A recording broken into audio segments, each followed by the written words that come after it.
So, true story, guys. When I first saw the trailer for Haddie Kaur and the Dredge in the later chapter of Dead by Daylight, I honestly saw Haddie and I couldn't help but think, okay, is she the survivor or is she the killer? Because she kind of scares me.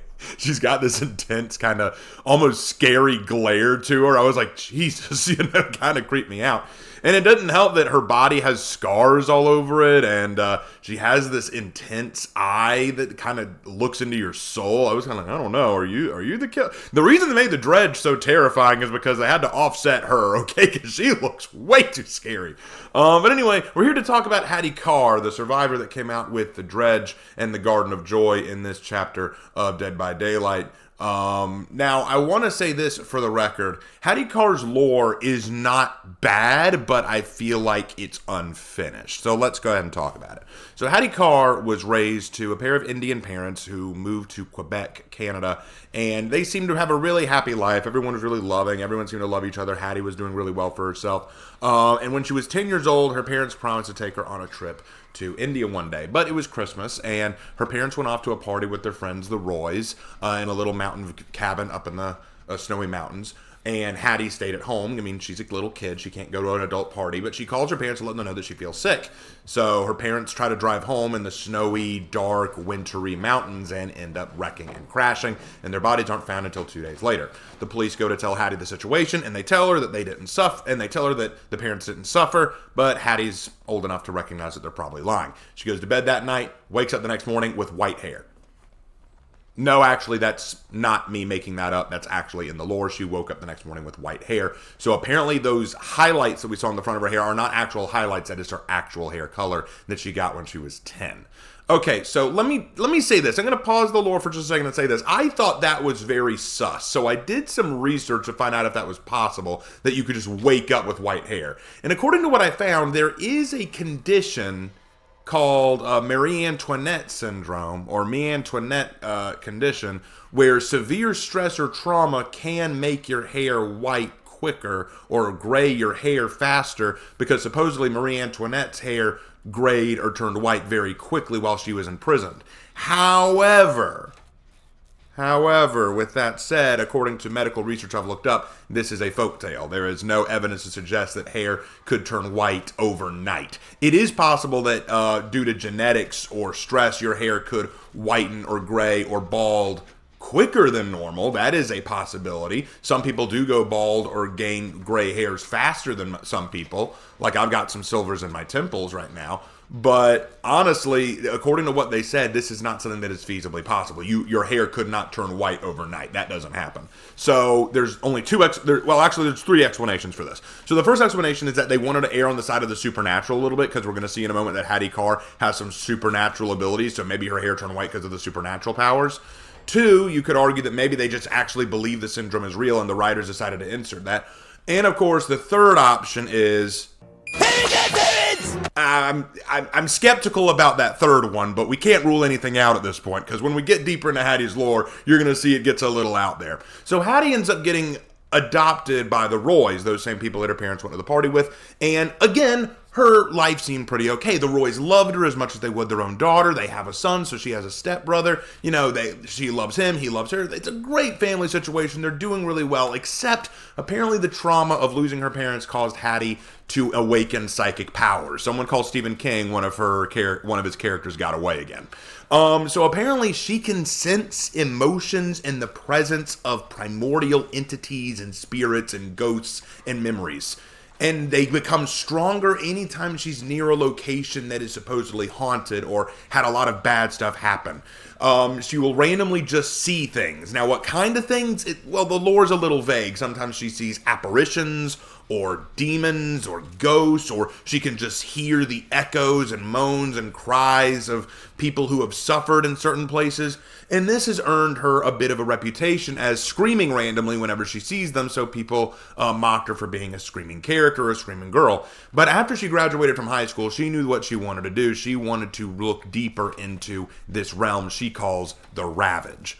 So she works with her stepbrother and her uncle to start a podcast series, basically start a live blogging thing where she goes around the world to different haunted locations and reacts to the ravage that she sees there. Now, I see a couple problems with this. Now, I'm not saying that the whole ghost chaser craze isn't a thing. There have been several shows and online media productions that have done the whole ghost chaser thing, so I'm not saying you can't do that. But the fact that only she can see or hear these things when she goes there, couldn't anyone draw skepticism from that? Couldn't anyone say, so this team of filmers is going to a haunted place, but only she can see or hear any of what's going on, and we have to believe that what she's seeing is genuine?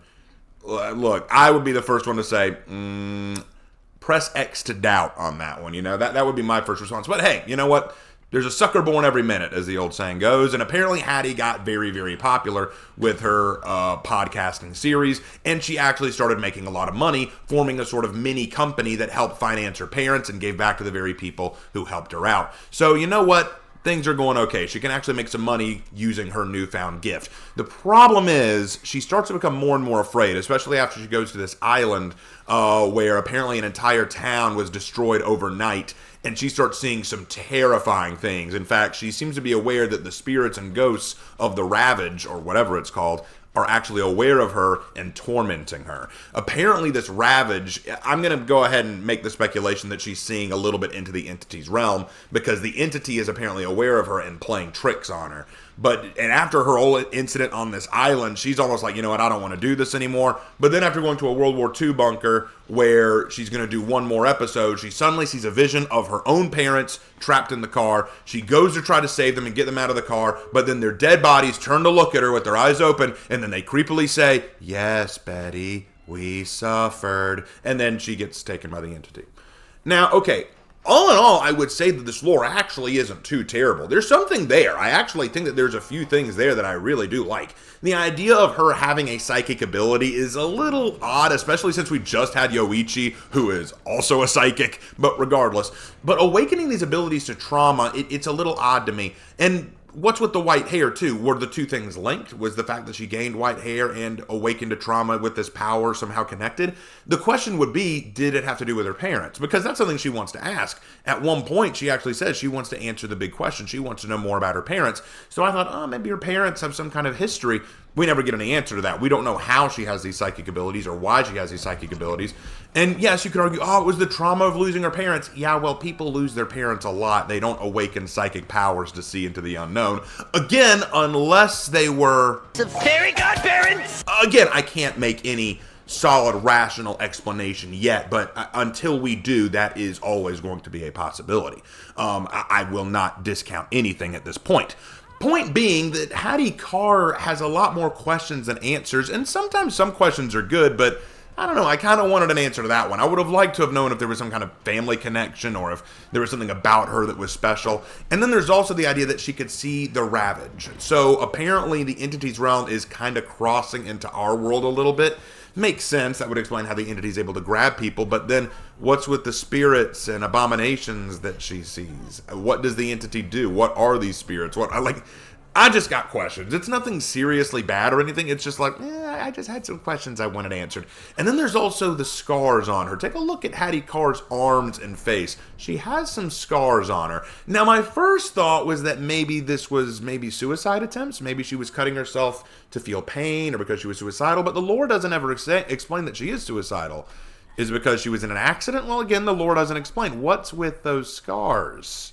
I'm kind of curious. I kind of want to know. Are we supposed to just draw the conclusion that it was suicide? Well, if it is suicide attempt, some of those scars are in the wrong places for it. If you actually wanted to commit suicide, those are the wrong places you want to cut your arm. But I'm not giving anyone advice on how to do that, understand. I would never do such a thing. I'm not that kind of person.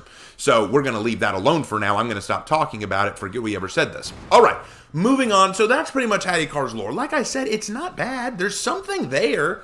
I just think they left a couple of questions there that I would have liked answered.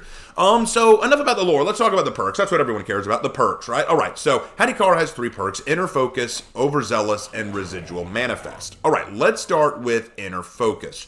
Okay, so you can see the scratch marks of all the other survivors. Not your own, but every other survivor. Whenever another survivor loses a health state by any means, then the aura of the killer is revealed to you for 10 seconds. I'm going to repeat that. Whenever another survivor loses a health state by any means, the aura of the killer is revealed to you for 10 seconds. This is actually a pretty useful perk for keeping an eye on the killer. I don't see the use of being able to see other survivors' scratch marks, though, unless you just want to know where they went. But if you want that, just use a better aura reading perk that allows you to see survivors, or bring along a key or a map offering, which will reveal them to you. So other than that, I like it as a means to keep an eye on the killer, but otherwise, it's not the best perk.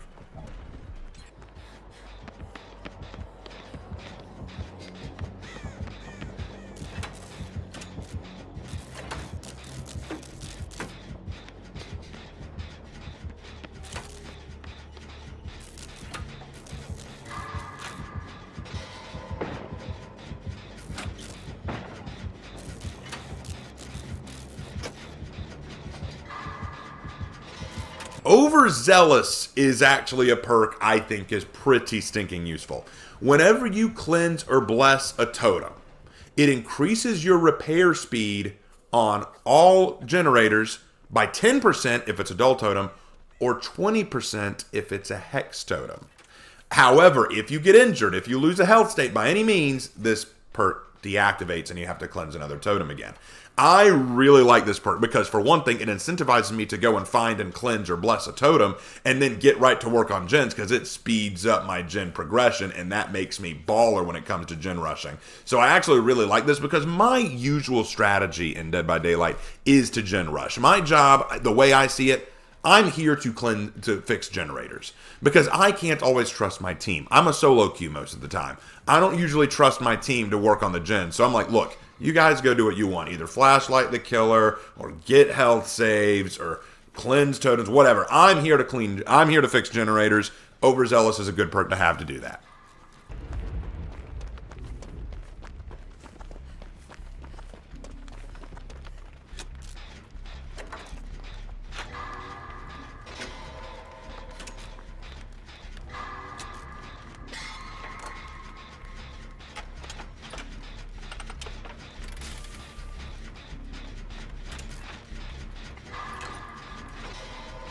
And then finally, Residual Manifest. I will be 100% honest, I almost never get any use out of this perk. In the 8 or 10 matches I played with Haddie Kaur using this perk, I think I only got it to work once. I'm not even kidding. And it wasn't even with a flashlight, it was with a generator blind. So here's how it worked. Whenever you successfully blind the killer suffers from the blindness status effect for 30 seconds. Okay? Which is helpful, and it allows you the ability once per trial to open a chest, and it will guarantee a basic flashlight. Well, I say open, but you can rummage through an already open chest, and it will guarantee a flashlight inside to help you get some goodness out of Residual Manifest. This perk is fine, again, but since I'm not very good at blinding the killer, I don't get a lot of use out of it. So, hey, you know what? Run it if you want to. If you're going for a full blindness or messing with the killer kind of build, this is the one for you. Definitely pick this if you like that. But otherwise, it's one you can skip.